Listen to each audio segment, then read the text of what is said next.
In Vladimir Putin's Russia, the Kremlin even writes the history textbooks. These books enter schools next month and give a completely revised interpretation of history.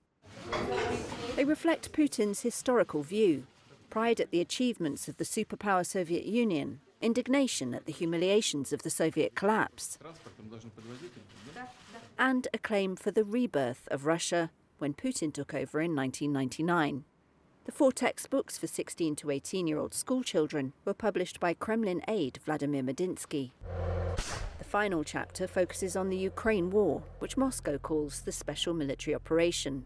It describes how the West became, quote, fixated on destabilizing Russia and dismembering it to grab its resources. Mikhail Kopytska is a Russian history teacher who left after the invasion of Ukraine and now teaches in Montenegro. From what I've seen, this is a propaganda text. It's not a textbook, not a school book. I'm talking first and foremost about the paragraphs and pages dedicated to the so-called special military operation. It is 100% not study material, and it is written accordingly.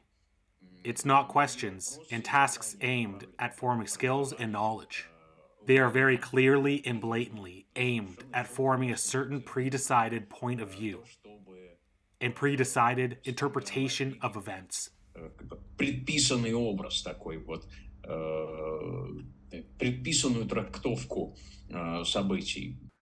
Russia currently controls a little under 1/5 of Ukraine, which has sought to rewrite its own history and purge much of its Soviet and Tsarist past.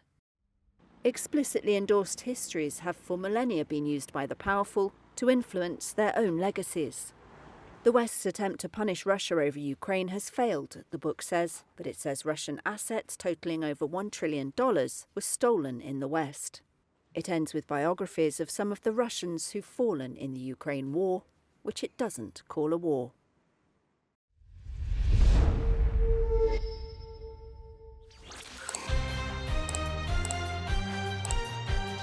I think we can all agree that freedom of expression is not limitless. Your words have consequences. Your actions have fallouts. So the line must be drawn somewhere. The only question is where.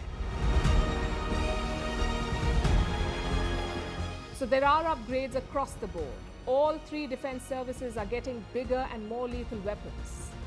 And this is the need of the hour. China's build-up on the border remains a concern, 38 months and counting. India needs better weapons to secure its front lines. So arms trade is just another source of income for them. And this is a serious setback in the fight against terrorism, all because of American callousness. So the stock rally is like a vote of confidence from investors. They are betting on India. They're positive about the India story. It's the government's job now to repay that faith. This incident once again highlights the role of social media and the internet. It's a double-edged sword, really. So tough times for the world. There is inflation, layoffs and pay cuts. But not for King Charles of Britain. Forget pay cuts. He's all set to receive a massive pay hike. What is offensive to one religion could be sacred to another. Europe must realize this. They keep lecturing the world about minorities, how they should be protected, how their rights and culture must be promoted. But at home, it's the exact opposite.